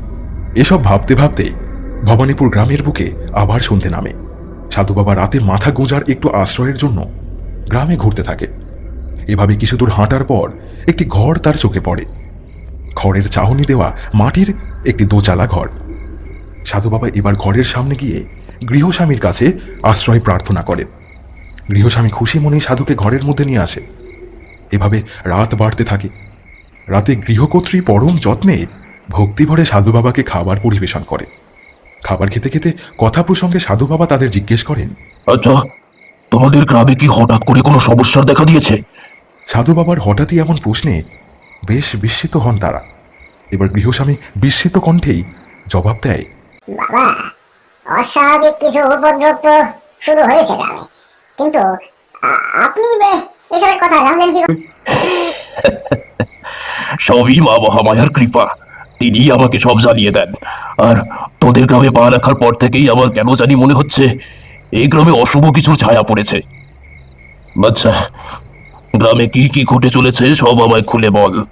ছায়া ঘেরা নিরিবিলি একটি গ্রাম হলো আমাদের এই গ্রাম ভবানীপুর। গ্রামের মানুষেরা অত্যন্ত শান্ত প্রিয়। মা ভবানী আমাদের গ্রামে বিরাজিতা। মায়ের আশীর্বাদে গ্রামের মানুষের দিনগুলো বেশ ভালোই কাটছিল, কিন্তু হঠাৎই কিছু দিন যাবৎ আমাদের এই গ্রামে এক উপদ্রব দেখা দেয়। গ্রাম থেকে হঠাৎই এক এক করে গ্রামবাসীরা উধাও হতে শুরু করে। প্রথমে গ্রামের মানুষ বিষয়টা খুব একটা পাত্তা না দিলেও দিন দিনে উপদ্রব বেড়েই চলেছে। এবার কিছু গ্রামবাসী একত্রে আমাদের জমিদারের কাছে যান সাহায্যের জন্য। আমাদের জমিদার মশাই খুবই ভালো মানুষ, একদম প্রজাবন্ত প্রাণ। জমিদার মশাই সবকিছু জেনে গ্রামে পাহারার ব্যবস্থাও করলেন, কিন্তু তাতেও বিশেষ কোনো লাভ হয়নি। গ্রামের এই উপদ্রব এতে একদমই কমেনি। কালকে একবার তোমাদের জমিদার মশাইয়ের সঙ্গে দেখা করতে হবে, দেখি আমি কিছু করতে পারি কিনা। পরদিন সকালে সাধু বাবা তার কথা মতো জমিদার মশাইয়ের সাথে দেখা করার উদ্দেশ্যে জমিদার বাড়িতে আসেন। জমিদার বাড়ির প্রত্যেকেই অত্যন্ত ভক্তির সাথে সাধু বাবাকে স্বাগতম জানান, কিন্তু সাধু বাবা এসবের মধ্যেও কেমন যেন শান্তি পান না। কারণ জমিদার বাড়িতে ঢোকার পর থেকেই তিনি এক অত্যন্ত বাজে গন্ধ পেতে শুরু করেন। তিনি লক্ষ্য করেন এক বিকট পচা আষ্টে গন্ধ জমিদার বাড়ির বাতাস ভারী করে রয়েছে। কিন্তু এ বাড়ির কাউকেই দেখে মনে হচ্ছে না যে তারা আদেও কোনো বাজে গন্ধ পাচ্ছে। জমিদার বাড়িতে খুব যত্ন করে সাধু বাবাকে খাবার পরিবেশন করা হয়, কিন্তু এই বিকট গন্ধের মধ্যে সাধু বাবা তেমন কিছুই খেতে পারেন না। দুপুরের খাওয়া শেষে সাধু বাবা জমিদার বাবুর সাথে কিছু কথা বলতে চায় একান্তে। জমিদার মশাই এবার একান্তে কথা বলবার জন্য সাধু বাবাকে নিয়ে তাদের বৈঠক ঘরে চলে যান। জমিদার মশাইয়ের সাথে সাধু বাবা এবার একান্তে কিছু কথা বলতে শুরু করেন। শুনুন জমিদার মশাই, আপনাদের গ্রামে প্রবেশের সময় থেকেই আমি আপনাদের গ্রামের ওপর ভয়ঙ্কর কিছু ছায়া পড়েছে সেটা বুঝতে পারছি। কিন্তু গ্রামের মাঝে মা ভবানীর মন্দির দেখে আমি নিজেই মনে মনে ভাবতে থাকি যে হয়তো আমারই কোথাও ভুল হচ্ছে। কিন্তু গতকাল রাতে আপনার এক প্রকার মুখে গ্রামে ঘটে যাওয়া ঘটনাগুলো শুনে আমি নিশ্চিত হয়ে যাই যে আমার গণনায় কোনো ভুল হয়নি। কিন্তু আপনাদের বাড়িতে আসার পর থেকে আমি খুব একটা বিকট আষ্টে গন্ধ পেতে শুরু করি। আমার মনে হয় আপনার বাড়িতে ভয়ঙ্কর কিছু বাস করে রয়েছে। এতক্ষণ সাধু বাবা যা যা বলেছিলেন তা চুপচাপ শুনছিলেন জমিদার মশাই। প্রথমে সাধু বাবার কথাগুলো জমিদার মশাই শান্তভাবে শুনলেও শেষের কথাগুলো শুনে তিনি বেশ রেগে যান। জমিদার মশাই এবার বেশ বিরক্তির সাথেই বলেন, আপনি আগে যে কথাগুলো বলেছিলেন তা বিশ্বাসযোগ্য হলেও আপনার শেষের কথাগুলো আমি মানতে পারলাম না। আর আপনি কোন পচা আষ্টে গন্ধের কথা বলছিলেন? কোথাও পচা গন্ধ তো দূর, কোনো বাজে গন্ধও তো নেই। জমিদার মশাই, আপনারা কেউই সে গন্ধ পাবেন না। এটা কোনো সাধারণ গন্ধ নয়, এ এক অতৃপ্ত গন্ধ। বিশেষ ক্ষমতা সম্পন্ন কোনো ব্যক্তি ছাড়া এই গন্ধ যে কারোর পাওয়ার কথা নয়। কিন্তু আমি নিশ্চিত যে আপনাদের বাড়িতে খুব খারাপ কিছু একটা আছে, আর খুব শীঘ্রই সেটা গোটা গ্রামকে গ্রাস করে দেবে। আচ্ছা সাধু বাবা, আমাদের বাড়িতে বা গ্রামে যদি অন্তত কিছু থেকেও থাকে তবে আমরা বুঝে নেব। আপনাকে আমাদের গ্রামের ব্যাপারে এত চিন্তিত হতে হবে না, আপনি এখন আসতে পারেন। এটুকু বলে জমিদার মশাই বৈঠক ঘর থেকে বেরিয়ে যান। সাধু বাবার কি করবেন আসন্ন বিপদ সম্পর্কে জানা সত্ত্বেও জমিদারের সাহায্য ছাড়া তার কিছু করারও ছিল না। এবার বিষণ্ণ মুখে সাধু বাবা যখন বেরিয়ে যাচ্ছিলেন তখন রূপমের দিকে তার নজর যায়। তিনি লক্ষ্য করেন রূপমের পেছন কেমন যেন একটা ঘোর কালো অন্ধকার ছায়া সাথে সাথেই ঘুরে বেড়াচ্ছে। তিনি এবার রূপমকে তার কাছে ডাকলেন। রূপম এসে সাধু বাবার পায়ে হাত দিয়ে প্রণাম করে। সাধু বাবা তাকে আশীর্বাদ করে বলেন, বেঁচে থাকো বাবা, বেঁচে থাকো। তা বাবা, নাম কি তোমার? আমার নাম রূপম। আমি আমি এ বাড়ির ছোট মেয়ে শিবানীর স্বামী। বাবা রূপম, তোমার সাথে আমার কিছু কথা আছে। হ্যাঁ বাবা, কি বলতে চান বলুন। না, এখানে এই বাড়িতে দাঁড়িয়ে কথাগুলো বলা যাবে না। তুমি বরং আজ বিকালে গ্রামের মা ভবানীর মন্দিরে এসো, আমি ওখানেই তোমার অপেক্ষায় থাকবো। এটুকু বলে সাধু বাবা জমিদার বাড়ি থেকে চলে যান। আবার সন্ধে নেমে আসে ভবানীপুরের বুকে। রূপম সাধু বাবার কথা মতো যথাসময়ে মা ভবানীর মন্দিরে যায়। সাধু বাবা রূপমের জন্যই অপেক্ষা করেছিলেন। এবার রূপমকে দেখতে পেয়ে তিনি তাকে নিজের কাছে ডাকলেন। রূপম সাধু বাবার কাছে গিয়ে সাধু বাবাকে প্রণাম করল। এবার বলুন বাবা, আপনি আপনি কি বলার জন্য আমাকে এই মন্দিরে ডেকেছেন? হ্যাঁ, বলবো, কিন্তু তার আগে তুমি বলো তো, যে তুমি কি কিছুদিন থেকে নিজের মধ্যে অস্বাভাবিক কোনো কিছু লক্ষ্য করেছো? অস্বাভাবিক কোনো পরিবর্তন অথবা অস্বাভাবিক কোনো আচরণ? হ্যাঁ বাবা, ওই আচরণগত দিক থেকে আমি আমার মধ্যে বেশ কিছু পরিবর্তন লক্ষ্য করছি। আমার আমার কেমন যেন মনে হয় যে মাঝে মধ্যে আমি যেন আমার মধ্যে থাকি না। তখন তখন আমার কথাবার্তা বা ব্যবহারের ওপরও আমার কোনো নিয়ন্ত্রণ থাকে না বাবা। আমি আমি আমার অনিচ্ছা সত্ত্বেও অনেক কথা বলে ফেলি, অনেক কাজও করে ফেলি। আর আর সেদিন তো আমি আমার উপর থেকে এতটাই নিয়ন্ত্রণ হারিয়ে ফেলেছিলাম যে আমি আমার স্ত্রী শিবানীর মনে অনেক কষ্ট দিয়ে ফেলেছি বাবা। তাহলে তাহলে আমার সন্দেহ হয়েছে ঠিক। কি হয়েছে বাবা? আমাকে আমাকে একটু খুলে বলুন না। তোমার উপরে কোনো ভয়ঙ্কর অপশক্তির ছায়া পড়েছে বাবা। সেই অপশক্তির যতক্ষণ তুমি ও বাড়িতে থাকছো ততক্ষণ তোমার সাথে থাকছে, তোমার প্রতিটা গতিবিধির ওপর নজর রেখে চলেছে। আর বলতে পারো অনেক সময় সে তোমাকে নিয়ন্ত্রণও করছে। তখন তুমি নিজের মধ্যে থাকছো না, তোমার কাজের বা কথার উপর কোনো নিয়ন্ত্রণ থাকছে না। আমার উপর অপশক্তির ছায়া আছে তা আপনি বুঝলেন কিভাবে সাধু বাবা? আর আর আপনি এটাই বা বুঝলেন কিভাবে যে সেই শক্তি শুধু জমিদার বাড়িতে থাকা অবস্থাতেই আমার সাথে থাকছে? এমন মানে এমনও তো হতে পারে যে সে এখনো আমার সাথে আছে। আমি যখন জমিদার বাড়িতে যাই আর তোমার সাথে আমার দেখা হয় তখন আমি লক্ষ্য করি তোমার পিছনে এক ঘোর কালো ছায়ার অস্তিত্ব বিদ্যমান। সেও বাড়িতে তোমার সাথে সাথেই থাকছিল সব সময়, কিন্তু তার প্রভাব যে শুধু জমিদার বাড়ির মধ্যেই সীমাবদ্ধ তা আমি প্রবেশের সময় বুঝেছিলাম। কারণ সারা গ্রামের বাতাস তুলনামূলক ভারী হলেও গ্রামের বাতাসে কোনো পচা আষ্টে গন্ধ নেই। পচা আষ্টে গন্ধটা শুধু জমিদার বাড়ির মধ্যেই আপাতত সীমিত, অর্থাৎ সেই অপশক্তির প্রভাবও এখনো শুধু জমিদার বাড়িতেই সীমাবদ্ধ। আর জমিদার বাড়িতে সেই প্রভাব বিস্তার করেছে শুধু আমার ওপর। তাই মাঝে মধ্যে তুমি নিজের মধ্যেও থাকছো না বলে তোমার মনে হচ্ছে। আর এই সমস্ত কথাগুলো জমিদার বাড়ির মধ্যে থাকা অবস্থায় বললে সেই অপশক্তি এগুলো সম্পর্কে জেনে গিয়ে আরো সতর্ক হয়ে উঠতে পারে। আর তাই তোমাকে কথাগুলো বলার জন্যই এই মন্দিরে ডাকা।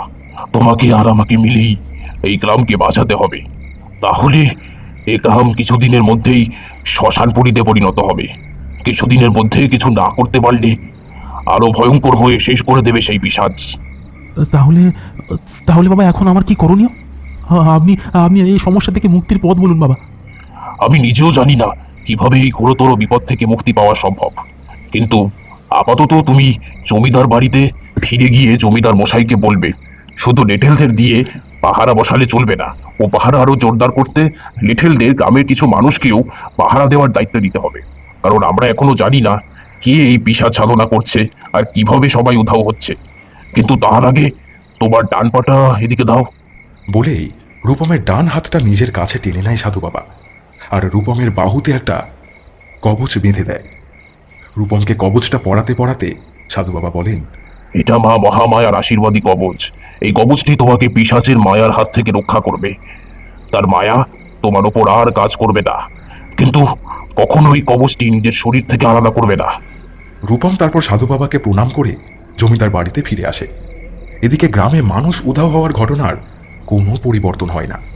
তাই রূপম সাধু বাবার কথা মতো জমিদার মশাইকে বলে, গ্রামের পাহারা আরো জোরদার করতে হবে। আর আর এর জন্য শুধু আপনার লিটেলদের দিয়ে হবে না, কিছু গ্রামবাসীকেও এই পাহারা দেওয়ার দায়িত্ব দিতে হবে। রূপম কথাগুলো জমিদার মশাইয়ের বেশ যুক্তিযুক্ত মনে হয়। আর এরপর তিনি কিছু গ্রামবাসীকেও লিটেলদের সাথে গ্রাম পাহারার কাজে নিযুক্ত করেন। এদিকে গ্রামের মানুষের এই বিপদ দেখে শিবানীর মন খুব অস্থির হয়ে ওঠে।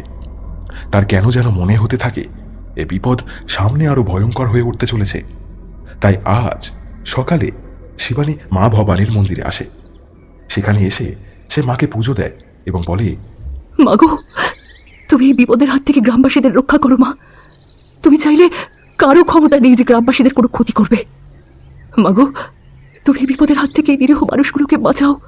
শিবানীর সাথে তখনও সাধু বাবার পরিচয় হয়নি, তাই সাধু বাবা তখনও শিবানীকে চিনতেন না। সাধু বাবা শিবানীর পেছনে দৌড়ে শিবানীর প্রার্থনাগুলো শুনছিলেন। এবার শিবানীর প্রার্থনা শেষ হলে তিনি শিবানীর উদ্দেশ্যে বলেন, তুমি কে মা? কি তোমার পরিচয়?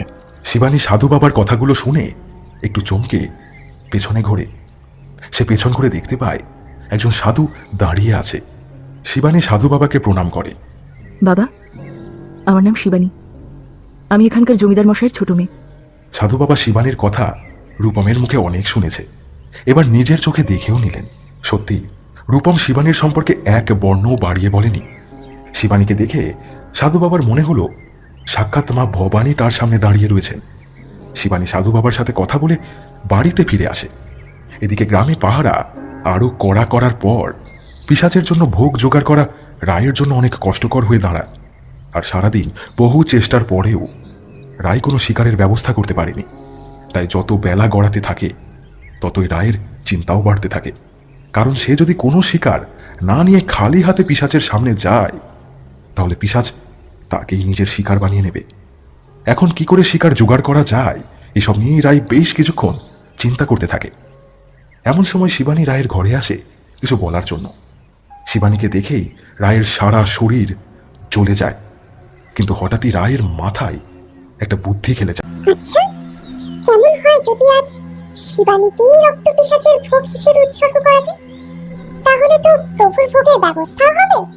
আবার আমার পথের কাটা শিবানীকেও সারা জীবনের জন্য নিজের পথ থেকে সরিয়ে দেওয়া যাবে। এটাই ভাবতে থাকে রায়, কিন্তু শিবানীর আচমকা ডাকে রায়ের ভাবনায় ছেদ পড়ে। এবার রায় তার কার্যসিদ্ধির জন্য শিবানীকে আজ সে পরম মমতা ভরা কণ্ঠে নিজের কাছে ডাকে। শিবানী দিদির এমন আকস্মিক পরিবর্তনে বেশ অবাক হয়, কিন্তু শিবানী বেশ খুশি হয়ে সরল মনেই দিদির কাছে যায়। এবার রায় তাকে নিজের কাছে বসিয়ে বলে, আয় শিবানী, আমার পাশে বস একটু। আমি তোকে অনেক কষ্ট দিই, তাই না? রাগের মাথায় অনেক আজে বাজে কথাও বলি তোকে। আমি নিজের ভুল বুঝতে পেরেছি রে বোন। আর কখনোই আমি তোর সাথে খারাপ ব্যবহার করব না। নিজের দিভাইকে ক্ষমা করে দে তুই। শিবানী এবার রায়কে জড়িয়ে ধরে বলতে থাকে, না দি ভাই, আমি কি তোমার উপর রাগ করতে পারি? তুমি তো আমার দি। তুমি এভাবে বলো না, আমার কোনো খারাপ লাগেনি। আমি তোমার উপর কোনো রাগ করিনি। আচ্ছা, তবে বস তুই এখানে। আমি আজ তোকে নিজের হাতে পায়েস খাওয়াবো। দাঁড়া, আমি রান্নাঘর থেকে তোর জন্য একটু পায়েস নিয়ে আসি। এই বলে রায় রান্নাঘরের দিকে চলে যায়। রায় এবার রান্নাঘর থেকে পায়েস নিয়ে আসে শিবানীর জন্যে, আর সুযোগ মতো তাতে মিশিয়ে দেয় অনেকগুলো ঘুমের ওষুধ। রায় পরম যত্নে শিবানীকে সেই পায়েস খাওয়াতে খাওয়াতে মনে মনে বলতে থাকে, খা শিবানী, খা। নিজের জীবনের শেষ খাওয়া খেয়ে নে, কারণ এরপর তুই আর খাওয়ার মতো অবস্থায় থাকবি না, বরং আমার প্রভুই তোকে নিজের শিকার বানাবে। এসব ভাবতে ভাবতেই রায়ের মুখে ফুটে ওঠে এক পৈশাচিক হাসির রেখা। পায়েস খাওয়ার কিছুক্ষণের মধ্যেই শিবানীর বেশ ঘুম পায়, আর নিমেষেই সে গভীর ঘুমে তলিয়ে যায়। রায় এবার সন্তর্পণে শিবানীকে নিয়ে সে গুপ্ত কুঠুরিতে হাত পা মুখ বেঁধে রেখে আসে। এদিকে রূপম সারা দিন শিবানীকে কোথাও দেখতে না পেয়ে রায়কে এসে জিজ্ঞেস করে, এই রাই, বলছি শিবানী কোথায় রে? জানিস তুই? সেই সেই সকাল থেকে শিবানীকে খুঁজছি, কিন্তু কিন্তু কোথাও পাচ্ছি না। রূপমের শিবানীর প্রতি এত ভালোবাসা দেখে শিবানীর শরীরটা যেন রাগে জ্বলতে থাকে। রূপম, তুই শিবানীকে সারা জীবন খুঁজলেও আর পাবি না। শিবানী আর ফিরবে না তোর জীবনে। কিন্তু মুখে রায় বলে, না রে, আমি শিবানীকে কোথাও দেখিনি। ও আচ্ছা আচ্ছা। রূপম বেশ উদ্বিগ্ন মুখেই আবার শিবানীকে খুঁজতে খুঁজতে অন্যদিকে চলে যায়। যথারীতি আবার সন্ধে নেমে আসে। রায় আজ ভীষণ খুশি মনে গুপ্ত কুঠুরিতে গিয়ে তার প্রভুর আহ্বান করতে থাকে। কিছুক্ষণের মধ্যেই আবার সেই পূর্বের মতোই জান্তব শব্দ করতে করতে রায়ের সামনে রক্ত পিশাচক প্রকট হয়। রায় আজ খুশি মনে বলে, প্রভু, আজ আপনার জন্য বিশেষ ভোগের ব্যবস্থা করেছি। ভোগ হিসেবে যাকে আজ নিয়ে এসেছি সে হয়তো আপনার কাছে অন্য আর 5টা সাধারণ মানুষের মতো হলেও ও আমার পথের কাঁটা। দয়া করে আপনি ভোগ গ্রহণ করে আমার পথের কাঁটাকে চিরতরে সরিয়ে দিন। এটুকু বলেই রায় শিবানীকে পিশাচের সামনে নিয়ে আসে।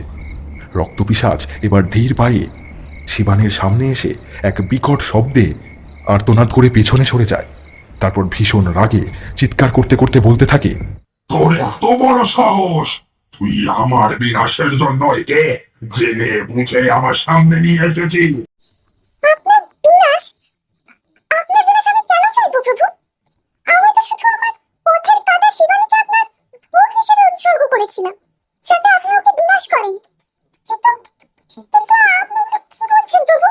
শিবানী একটা সাধারণ মানুষ হয়ে তাকে বিনাশ করবে কি করে?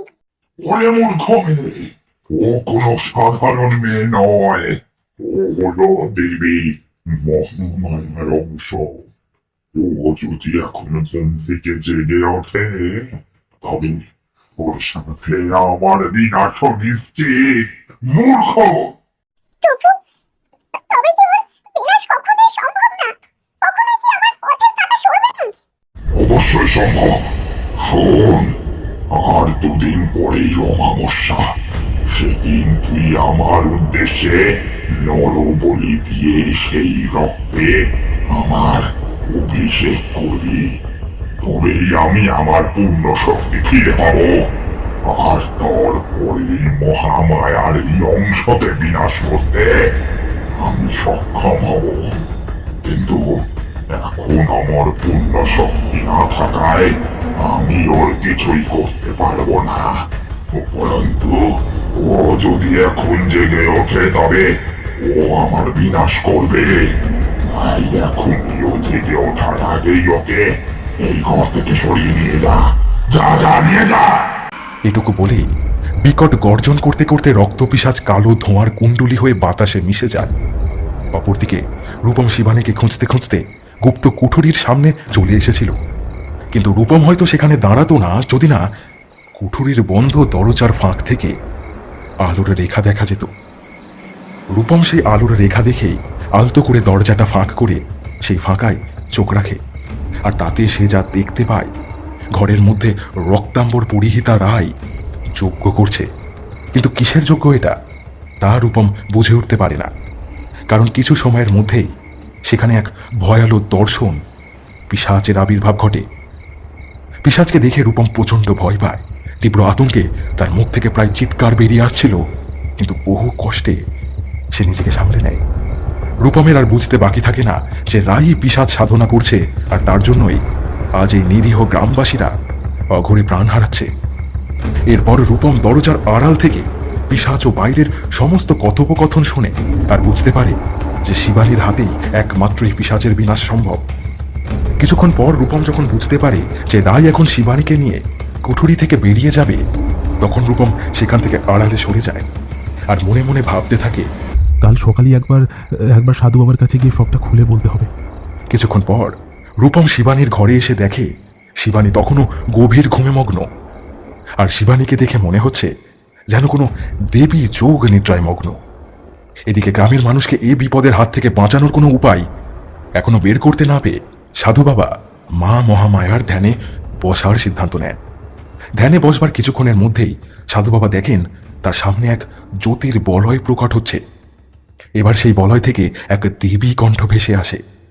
সেই দেবী কণ্ঠ বলতে থাকে, সাধক, তুমি কেন ডেকেছো আমায়? কি জানতে চাও তুমি? সাধু বাবা এবার সে জ্যোতির বলয়ের উদ্দেশ্যে প্রণাম করে বলতে শুরু করে, মাগো, তুমি তো অন্তর্যামী, কোনো কিছুই তো তোমার কাছে অজানা নয়। মাগো, তুমি বলে দাও আমি কিভাবে এই সাধারণ নিষ্পাপ গ্রামবাসীদের জীবন বাঁচাতে পারবো।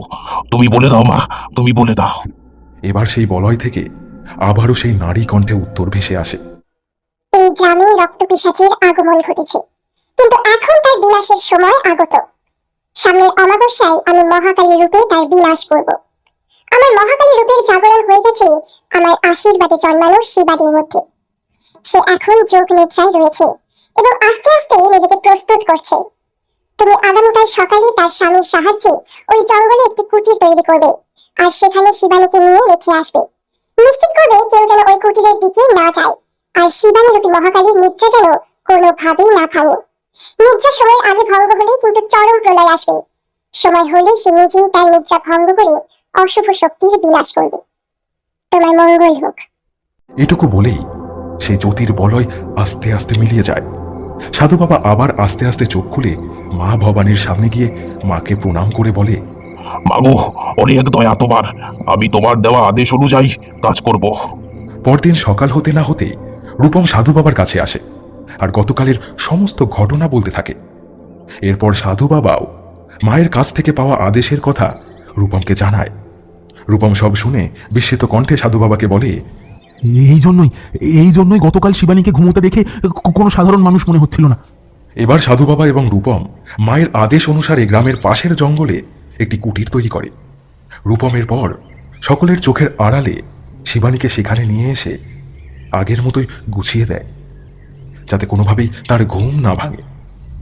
কিন্তু শিবানী রূপী মা কালীকে এবার রূপম প্রণাম করতে চায়, আর তখনই সে শুনতে পায় কেউ যেন তাকে গভীর নারী কণ্ঠে বলছে, না রূপম, আমি এখন তোমার স্ত্রী শিবানীর শরীরে আছি, আর তুমি শিবানীর স্বামী, তাই আমি এখন কোনোভাবেই তোমার প্রণাম নিতে পারবো না। রূপম এবার এতগুলো কথা শুনে দ্রুত সেই ঘর থেকে বেরিয়ে আসে। এভাবেই অমাবস্যার আগের রাতটিও কেটে যায়। আজ অমাবস্যা, কিন্তু আজকের দিনটা যেন অন্য আর 5টা দিনের থেকে সম্পূর্ণ আলাদা। আজকে ভবানীপুর গ্রামটা যেন একদম নিস্তব্ধ, কোথাও কোনো পাখি পর্যন্ত ডাকছে না। যেন প্রকৃতিও বুঝতে পেরেছে যে আজ চরম ভয়ঙ্কর কিছু হতে চলেছে। আজ সাধু বাবার কথা মতো গ্রামের পাহারা আরো জোরদার করা হয়েছে, তাই আজ রায়ের পক্ষে এই গ্রামের কারো শিকার করা প্রায় অসম্ভব। তাই আজ রায় খুব চিন্তিত, এত পাহারার মধ্যে সে কিভাবে আজ শিকারের ব্যবস্থা করবে। কিন্তু এটাও ঠিক যে আজ তার যে করেই হোক শিকারের বন্দোবস্ত করতেই হবে, কারণ আজই অমাবস্যা। আজ তাকে তার প্রভুর উদ্দেশ্যে নরবলি দিতেই হবে। তারপর তার প্রভুর উদ্দেশ্যে একটা মানুষকে ভোগ হিসেবেও উৎসর্গ করতে হবে। কিন্তু কিভাবে সে দুটো স্বীকার করবে? হঠাৎ রায়ের সেই বিশ্বস্ত লেঠেলের কথা মনে পড়ে। তাকে ডেকে রায় বলে, আমার আজ দুজন মানুষকে লাগবে, আমার জন্য দুটো মানুষের ব্যবস্থা করে দাও। কিন্তু আজ লেঠেলটিও এই কাজের জন্য রাজি হতে পারল না। আমাকে ক্ষমা করবেন, আজ আমি এই কাজ করতে পারবো না। আজ গ্রামে এতটাই কড়া পাহারা যে মানুষ তো দূর, আজ কেউ কোনো পশুকেও ধরে আনতে পারবে না। তাই আজ আমাকে আপনি ক্ষমা করুন, কারণ এই কাজ করতে গিয়ে কারো হাতে ধরা পড়লে আমার চাকরি যে আর থাকবে না। লেঠেলটির কথাগুলো শুনে রায়ের প্রচণ্ড রাগ হয়, আর তাই সে যখন ঘর থেকে বেরোতে যায় তখনই ঘরে থাকা পাথরে ফুলদানিটা দিয়ে রায় প্রচণ্ড জোরে এক আঘাত করে লিটলটির মাথাটা ফাটিয়ে দেয়। মুহূর্তে সে মাটিতে পড়ে যায়, আর রায় তাকে তার আজকের প্রথম শিকার হিসাবে কুঠুরিতে রেখে আসে। কিন্তু আজ তার দ্বিতীয় শিকার কে হবে? কিভাবে সে আজকে দ্বিতীয় শিকার করবে?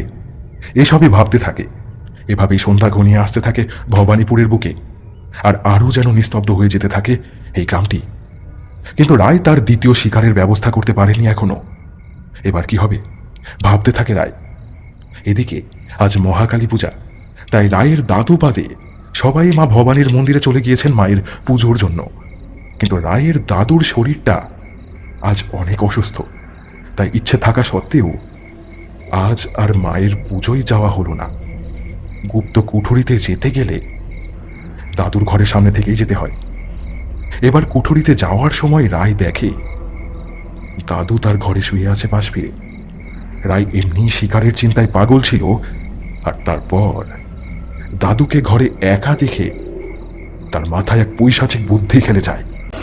দাদু তাকে ছোট থেকেই অনেক ভালোবাসে, কোনো কাজেই কখনো বাধা দেয়নি। আর রাইও বিপদে পড়লে সবসময় দাদুর কাছে ছুটে আসতো, আর দাদুই তাকে সেখান থেকে উদ্ধার করতেন। হ্যাঁ হ্যাঁ, আজও তার এই বিপদে দাঁড়িয়ে তাকে বাঁচাবে। দাদুই হবে আজ তার দ্বিতীয় শিকার। আর কিছুই ভাবতে পারে না রায়। অতি সন্তর্পণে দাদুর ঘরে প্রবেশ করে রায়। তারপর দাদুর ঘরে থাকা ফুলদানির এক বাড়ি, আর দাদু জ্ঞান হারায়। রায় ভাবে দাদু বুঝে মারা গিয়েছে, তাই সে এবার এক প্রকার টানতে টানতেই দাদুকে গুপ্ত কুঠুরিতে নিয়ে আসে। কুঠুরিতে এসে সে যজ্ঞ শুরু করে, রক্ত পিশাচকে আহ্বানের যজ্ঞ। আজকের যজ্ঞটা একটু বিশেষ যজ্ঞ, কারণ আজ তাকে এই প্রথম নিজের হাতে বলি দিতে হবে, আর তাও নরবলি। চিন্তা করা যায় সেই শান্তশিষ্ট রায় কিভাবে এত হিংস্র হতে পারে। সে তো খারাপ ছিল না। হ্যাঁ, এও যে শিবানী তাকে খারাপ করেছে। সেদিন যদি শিবানী তার রূপমকে তার কাছ থেকে না কেড়ে নিত, তাহলে তো এসব কখনোই করতো না সে। এসব ভাবতে ভাবতেই রায়ের চোখ রাগে লাল হয়ে যায়, আর রায় এবার বলির জোগাড় করতে থাকে। কিন্তু কাকে বলি দেবে সে? দাদুকে? না না, যতই হোক দাদুকে বলি দেওয়া তার পক্ষে সম্ভব নয়। আজকে সে অন্য শিকারের ব্যবস্থা করতে পারলে কখনোই সে তার দাদুকে মারত না। হ্যাঁ, ও লেঠেলকেই বলি দেবে, আর দাদুকে ভোগ হিসাবে না হয় উৎসর্গ করবে। এবার হাড়ি কাঠে লেঠেলের মাথাটা আস্তে করে রাখে রায়। তারপর সব বিধি মেনে কোপ মারে মাথাটা লক্ষ্য করে, আর সব শেষে চিমকি দিয়ে রক্ত বেরিয়ে আসে লেঠেলের মুন্ডবিহীন ধর থেকে। সেখান থেকেই একটি পাত্রে কিছুটা রক্ত ধরে নেয় রায় তার প্রভুর অভিষেকের জন্য। বলির পর আবার যজ্ঞে বসে রায়। বাইরে এবার হঠাৎ করেই প্রবল ঝড় শুরু হয়েছে। এবার আস্তে আস্তে রায়ের পাশে শুয়ে রাখা দাদুর জ্ঞান ফিরতে থাকে। জ্ঞান ফিরে দাদু দেখে একটা কুঠুরিতে তাকে শুয়ে রাখা হয়েছে, তার হাত পা বাঁধা। তার পাশে বসে ও কে যজ্ঞ করছে? ওটা কি তার রায় দিদি ভাই? হ্যাঁ, রায় যজ্ঞ করছে, কিন্তু কিন্তু কার যজ্ঞ করছে সে? এসব ভাবতে ভাবতেই দাদুর হঠাৎ চোখ যায় তার সামনে রাখা এক পিশাচ মূর্তির ওপর। আরে, এটা তো সেই পিশাচ মূর্তি যেটা বহু বছর আগে তিনি সেই অঘোর তান্ত্রিকের কাছে দেখেছিলেন। তবে কি সেই তান্ত্রিকের দেওয়া অভিশাপ সত্যি করে রাই সেই ভয়ালো রক্ত পিশাচের সাধনা করছে? আর ভাবতে পারে না দাদু। তিনি এবার প্রাণপণে মা ভবানীকে স্মরণ করতে থাকেন। এদিকে রায় এবার রক্ত পিশাচের মূর্তিকে তার সামনে রাখা পাত্রের রক্ত দিয়ে স্নান করায়, আর রক্ত পিশাচকে তার পূর্ণ শক্তিতে পূর্ণ রূপে জেগে ওঠার আহ্বান জানায়।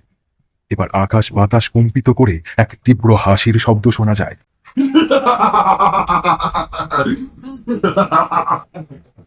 এ কোনো মানুষের হাসি নয়, এ এক হাড় হিম করা পৈশাচিক হাসির শব্দ। এবার হাসির শব্দের সাথে আস্তে আস্তে যজ্ঞের আগুনের শিখা থেকে উঠে আসে এক ভয়াল দর্শন পিশাচ। তার 3টি মাথা, হাতে একটি বিশাল খড়গ। অমাবস্যা শুরু হয়। আজ সারা গ্রাম যেন ঢেকে গিয়েছে নিশ্চিত অন্ধকারের চাদরে। হঠাৎই গ্রামবাসীরা লক্ষ্য করে গ্রামে চলতে থাকা ঝড়ের প্রকোপ যেন অনেকটা বেড়ে গিয়েছে। আর কেউ না বুঝলেও সাধু বাবা ও রূপম বুঝতে পারে মায়ের জাগার সময় হয়ে এসেছে। এবার সবাই লক্ষ্য করে তাদের গ্রামের জঙ্গলের দিকের থেকে ঝড়টি একটি ঘূর্ণির রূপ নিয়ে প্রবল বেগে জমিদার বাড়ির উদ্দেশ্যে এগিয়ে যাচ্ছে। এদিকে রায় রক্তপিশাচকে বলে, প্রভু, এই নিন আপনার আজকের প্রভু। আমি আমার সবথেকে প্রিয় মানুষ আমার দাদুকেই আপনার ঘরে উৎসর্গ করলাম। আপনি এবার এই চোখ গ্রহণ করে আমার মনোবাসনা পূর্ণ করুন। রক্তপিশাচ এবার আস্তে আস্তে রায়ের দাদুর দিকে অগ্রসর হয়। সে এবার যখনই রায়ের দাদুর ধর থেকে মাথাটা আলাদা করতে যাবে, তখন আকাশ বাতাস কাঁপে এক তীব্র নারী কণ্ঠের হাসির শব্দ শোনা যায়। আমি থাকতে তুই আমার ভক্তকে মারবি, তোর এত বড় সাহস? আজ তোর বিনাশ নিশ্চিত। কে করবে আমার বিনাশ? আমার বিনাশ? কে কে তুই, যার এত সাহস আমার বিনাশ করবে? বেশ, তবে চেয়ে দেখ আমি কে। এবার ওই কুঠুরিতে এক তীব্র জ্যোতির সৃষ্টি হয়। সেই আলো সহ্য করতে না পেরে রায় সেখানেই জ্ঞান হারায়। কিন্তু রায়ের দাদু জ্ঞান হারান। তিনি দেখেন তার সামনে স্বয়ং মা মহাকালী দাঁড়িয়ে আছে, তার হাতে একটা বিরাট সোনা। তিনি এবার রক্তপিশাচকে আর কিছু বলার সুযোগ না দিয়ে তার হাতে ধরা খাড়াটা এক কোপে পিশাচের ধর থেকে তার 3 মাথা আলাদা করে দেয়। এবার প্রবল আক্রোশে তিনি সারা ঘর লণ্ডভণ্ড করে সে ঘর থেকে বেরিয়ে যান। ওদিকে সাধু বাবা বুঝতে পারে মায়ের এই রাগ কমানোর সাধ্য তাদের কারণ নেই। এবারে রাগ কমাতে না পারলে গোটা গ্রাম ধ্বংস হয়ে যাবে। একমাত্র শিবমের স্বামী রূপমই পারে এই রাগ কমাতে। তাই তিনি এবার রূপমকে বলেন, আবার শুনছো, তুমিই পারো, তুমি এখন পারো মায়ের রাগ কমাতে। আমি আমি কিভাবে মায়ের রাগ কমাবো? মা কালী এখন শিবানীর শরীরে আছে, আর শিবানী তোমার স্ত্রী। রক্তবীজ বিনাশের পর মায়ের রাগ শান্ত করার জন্য মহাদেব যেমন নিজের বুক পেতে দিয়েছিল মায়ের পায়ের নিচে, তেমনি তুমিও এখন নিজের বুক পেতে দাও মায়ের সামনে। রূপম সাধু বাবার কথা মতো এবার মা ভবানীর মন্দিরের বাইরে গিয়ে শুয়ে পড়ে। এদিকে শিবানীর দেহে থাকা মা মহাকালীর তখন কোনো দিকেই খেয়াল নেই। তিনি হাতের সামনে যা পাচ্ছেন খাড়ার এক কোপে তাই 2 টুকরো করে ফেলছেন।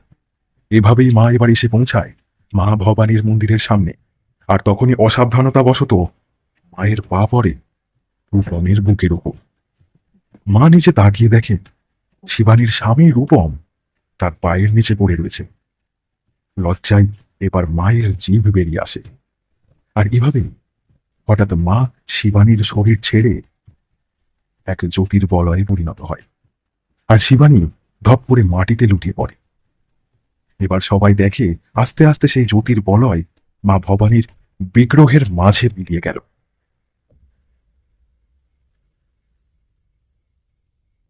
এই ঘটনার কিছুদিন পর রূপম শিবানীকে নিয়ে শহরে নিজের বাড়িতে চলে যায়।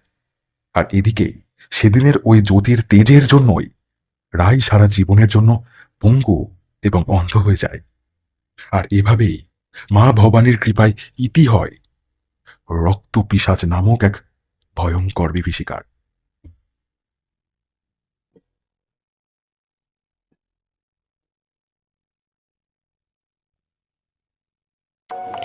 কেমন লাগলো বন্ধুরা আজকের গল্পটি? রক্তপিশাচ দেবব্রত ভট্টাচার্যের কলমে। অবশ্যই আমাদেরকে জানাও কমেন্টের মাধ্যমে, যাতে আমরা জানতে পারি তোমরা কেমন গল্প শুনতে চাইছো। তোমাদের মতামতগুলি আমাদের কাছে অত্যন্ত গুরুত্বপূর্ণ।